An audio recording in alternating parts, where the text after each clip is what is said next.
Hey, you should watch this. This is by far the best testament to the existence of God that I know of.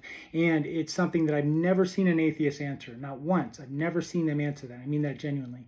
Why do I not believe you?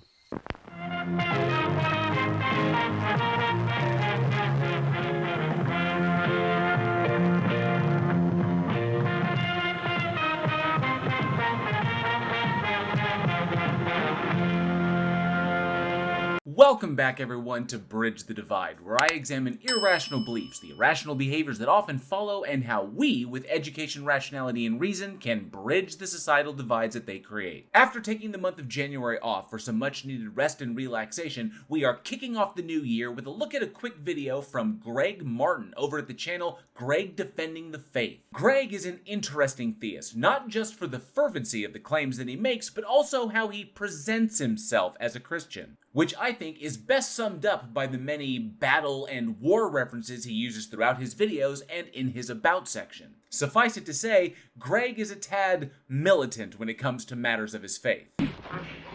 I kick ass for the Lord! Now, in this particular video, Sergeant Godfist here has a question about morality that, from his perspective, atheists just can't seem to answer. So let's dive in and check out what question about morality this battle-hardened warrior for Christ thinks can stump atheists, and with exactly what arsenal he plans to back that claim up with. Hey, you should watch this. This is by far the best testament to the existence of God. Well, I hope you weren't going for a medical discharge from God's army there, Greg, because in your opening salvo, you kind of shot yourself in the foot. The issue being that you've specifically indicated that what you're about to present is testimony and not evidence. Were it actually evidence, then anyone listening to your video would have been able to put that evidence to the test. But since you've established this as testimony, then you've pretty much set the table that all of this is going to be limited to your personal experience. And seeing as how no one has access to your personal experience, and you can't demonstrate your personal experience to any of us, which means no methodology exists to distinguish between an actual experience of a god and your own confirmation bias. Now, I will of course admit that this all could be a matter of semantics, and you may actually have some evidence that you're going to present later in the video. But try and remember, Greg, that it's important to establish your position utilizing correct terminology so that way you and your audience can remain on the same page. That I know of. And it's something that I've never seen an atheist answer. Not once. I've never seen them answer that. I mean that genuinely. So I'm not exactly certain how you're going from your personal testimony to a question that atheists can't seem to answer. Unless you're referring to atheists being unable to answer your question within the framework of your own presupposition, which of course would be an inappropriate external critique. Regardless, atheists being unable to answer a question in no way indicates that the answer is a god.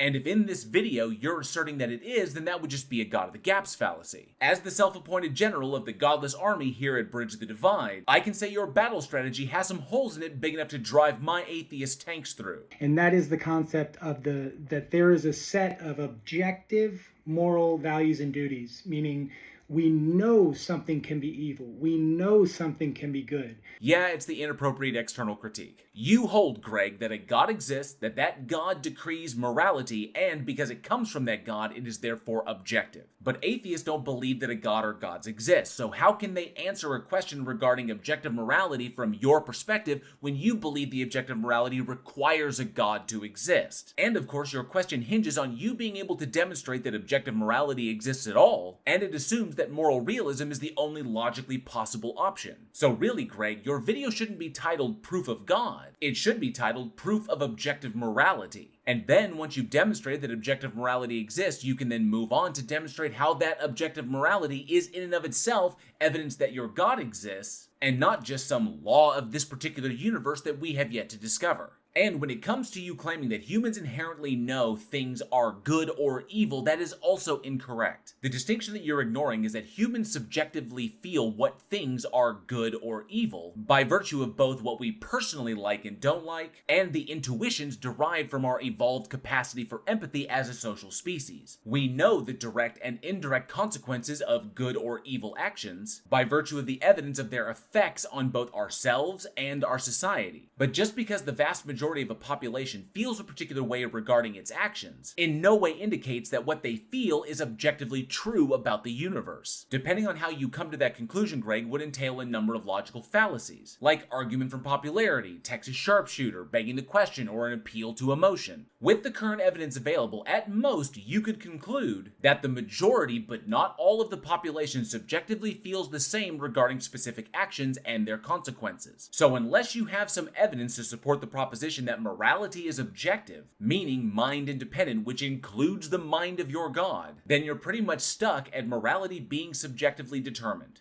But why do we know that? Asked and answered. As a social species, our population has evolved a powerful capacity for empathy, which is the ability to internalize the emotional and physical experiences of other people. And it is from those empathetic experiences that we intuit conclusions about what kind of a social system that we want to live in. And the derivative, right at the base of it, no matter what, as far as you go, you're going to get to a point where it's like, yeah, there's no reason why that would be considered good and that evil. There's no reason for it if we're just a group of, or a bunch of cells. Incorrect, because you're concluding that if morality is subjective, then that somehow equates to the moral frameworks that we've developed over time as being either valueless or completely non-existent, which is certainly not the case. Subjective morality just means that morality and the moral systems that follow are entirely mind-dependent. From the atheist perspective, that just puts the onus of establishing and enforcing those frameworks on us as a species.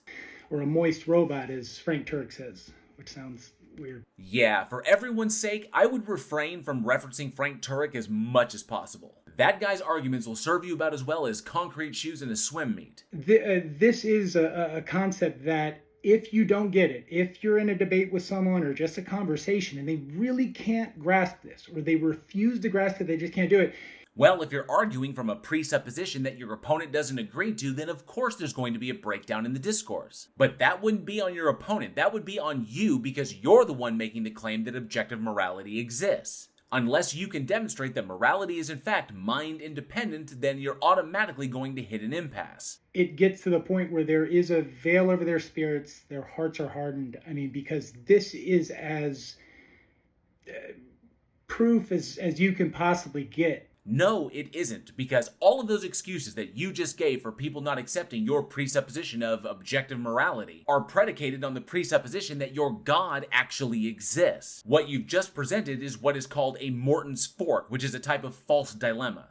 Essentially, it's a heads I win, tails you lose scenario. If they accept your presupposition from the start, then in your mind, you win. But if they reject it from the jump, then in your mind, their hearts are hardened and they are incapable of accepting it, and therefore you win. Unfortunately, you haven't demonstrated that your claim is actually true because you haven't made it out of the assertion phase. Do you have any evidence to support your claim that morality is objective? In the sense of just, having your faculties of reason and being rational about this, there's no other obligation, or there is no other way. That would just be an argument from personal incredulity. And if your God really did bestow an experience to you, you'd think it'd be better than nuh-uh. From this point in the video, we're going to jump ahead a little bit because Greg just goes on to play a long clip of Frank Turek at one of his little paid seminars, making the exact same mistakes that Greg made in the beginning of the video. The majority of a population feels a thing is true, so therefore it must be objectively true, which is either an argument from popularity, Texas sharpshooter, or a composition fallacy. And therefore, because it is objectively true, it must necessarily come from a God, which is a complete non sequitur. Basically, our militant Christian Greg here is just committing an appeal to Turek fallacy. Hey, if you're an atheist or coming from a naturalistic point of view, please feel free to, leave your thoughts if you have extra thoughts in the comments. I'm genuinely curious about it. There's really no need. As far as the evidence indicates, morality is subjective. But Greg, seeing as how you, the theist, define your God as the ultimate mind, and nothing at all exists external to the God to dictate what it can or cannot do or what it must or must not do regarding morality, then by your own lights, the appearance of objective morality to humans would be rendered completely illusory, as any moral declaration is subjective to your God's mind, thus making morality in your theistic worldview completely subjective, which of course also implies that your continued persistence that your version of morality is an objective truth of the universe is really just your faith's attempt to exert control over the behaviors of everyone around them.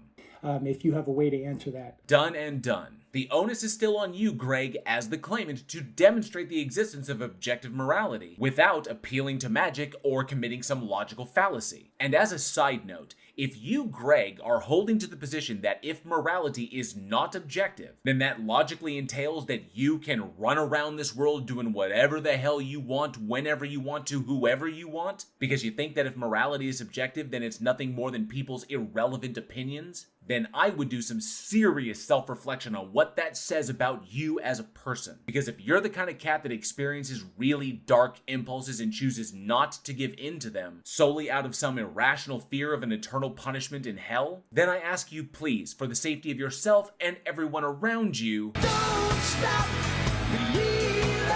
And remember, one way we can help bridge the divide is recognizing that just because the other side doesn't automatically agree to your presupposition does not logically entail that you are automatically correct. Thank you all for watching. I hope you enjoyed the video, and if you did, please like, share, and subscribe, and hit that bell for notifications. And be sure to leave a comment below. I love reading your responses, and those interactions really help with the dreaded algorithm. Don't forget, February is American Heart Month. A link on how you can support these important efforts is down in the description. And if you love scary movies, be sure to check out me and my filmmaker friends over at the Week in Horror podcast, now in our 5th season. Everything you need to become a channel member here, get yourself some official Bridge the Divide gear, a Darth, Dawkins Squeak toy for your fur babies, or support the podcast is down in the description. Once again, thank you all so much for your continued support. I hope this is the start of an amazing new year for all of us.